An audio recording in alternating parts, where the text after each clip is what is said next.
সুপ্রভাত। আজ ২৬শে সেপ্টেম্বর। ১৮২০ সালে এই দিনটিতে মেদিনীপুর জেলার বীরসিংহ গ্রামে এক দরিদ্র ব্রাহ্মণ পরিবারে জন্মগ্রহণ করেছিলেন ঈশ্বরচন্দ্র বিদ্যাসাগর।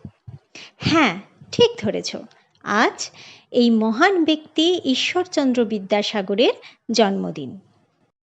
তার পিতার নাম ঠাকুরদাস বন্দ্যোপাধ্যায়, মায়ের নাম ভগবতী দেবী এবং তার স্ত্রীর নাম দীনময়ী দেবী।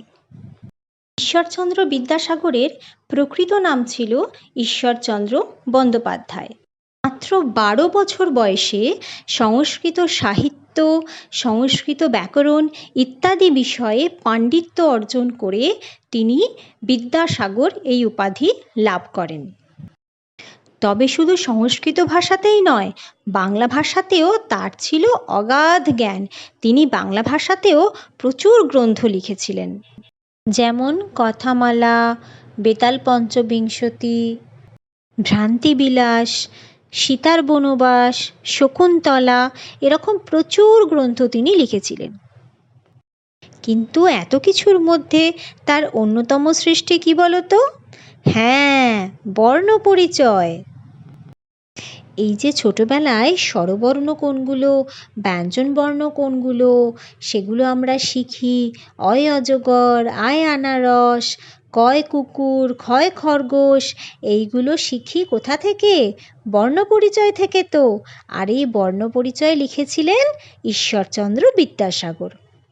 তিনি একদিকে যেমন ছিলেন বাংলা গদ্যের জনক, অন্যদিকে তেমন ছিলেন বাংলা ভাষার যথার্থ শিল্পী।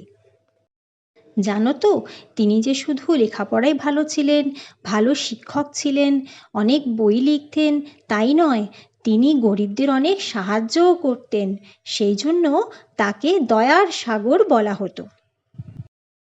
তোমরা কি জানো, এই মহান ব্যক্তির নামে আমাদের পশ্চিমবঙ্গে একটি সেতু আছে।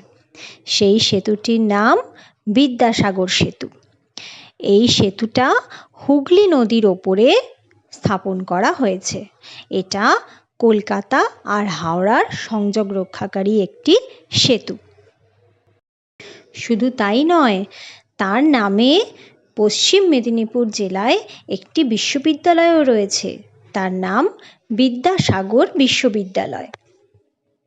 তাহলে চলো, এই মহান সাহিত্যিক, শিক্ষাবিদ এবং সমাজ সংস্কারক ঈশ্বরচন্দ্র বিদ্যাসাগরের শুভ জন্মদিবসে তাকে আমরা সবাই মিলে জানাই সশ্রদ্ধ প্রণাম।